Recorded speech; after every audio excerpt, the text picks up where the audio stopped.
वडोदरा शहर को स्मार्ट और वायर फ्री बनाने के लिए एमजीवीसीएल और वडोदरा महानगर पालिका की ओर से एक महत्वाकांक्षी प्रोजेक्ट शुरू किया गया है, जिसके तहत कामगिरी करवाई जा रही है।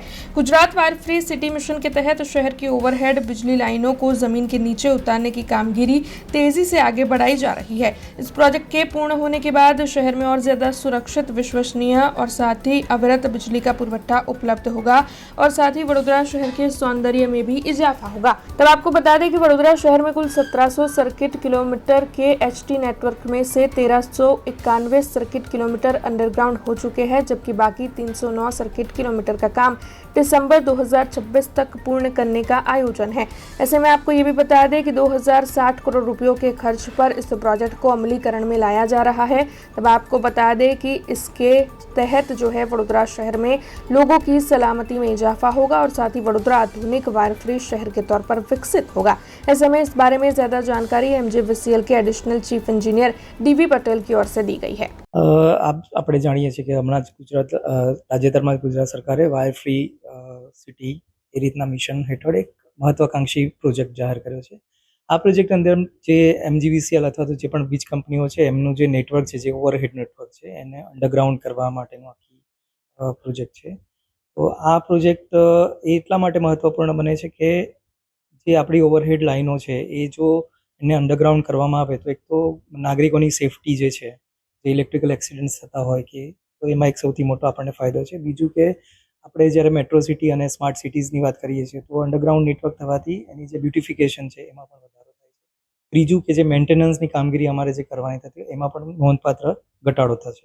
એટલે આ પ્રોજેક્ટ ગ્રાહકો અને યુટિલિટી અને તેમજ જે અર્બન ડેવલપમેન્ટ જે આપણું વિસ્તાર છે એ ત્રણેય માટે ખૂબ ફાયદાકારક છે।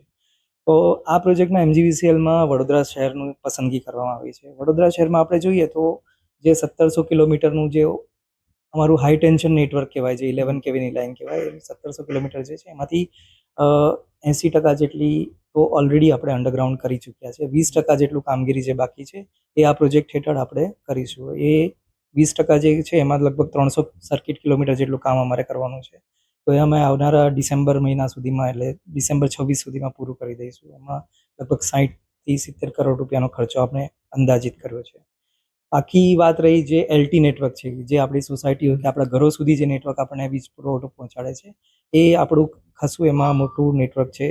આપણે અંદાજ જોઈએ તો ટોટલ અત્યારે વડોદરા સિટીમાં 3000 કિલોમીટર જેટલું એલટી નેટવર્ક છે ઓવરહેડ, એમાંથી આપણે 600-700 કિલોમીટર જેટલું તો અંડરગ્રાઉન્ડ એમાં પણ કરી ચૂક્યા છે અને જે બાકીનું 2500 કિલોમીટર છે કામ બાકી રહ્યું છે એ હવે આપણે એને આ પ્રોજેક્ટ હેઠળ ઉપાડીશું કામ। એમાં આપણે ફેઝ વાઇઝ જઈશું કારણ કે આમાં ખાસી કામગીરી ઇન્વોલ્વ થઈ રહી છે। તો ફર્સ્ટ ફેઝમાં આપણે જોઈએ તો શહેરના આપણે વાસણા, ભાયલી, સમા, અટલાદરા, અકોટા જેવા વિસ્તારોને આપણે એમાં આવરીશું અને ત્યારબાદ બીજા ફેઝમાં આપણે રાવપુરા, માંડવી, પાણીગેટ, વાઘોડિયા, આજવા, હરણી એ બધા વિસ્તારના એલટી નેટવર્કને આપણે અંદર આવરીશું અને આ एलटी नेटवर्क માટે આપણો લગભગ અંદાજ અમે માંડ્યો છે 2000 કરોડનો ખર્ચ। हमसे जुड़े रहने के लिए हमारे YouTube चैनल को सब्सक्राइब करें और नई वीडियो की नोटिफिकेशन के लिए बेल आइकॉन को दबाएं।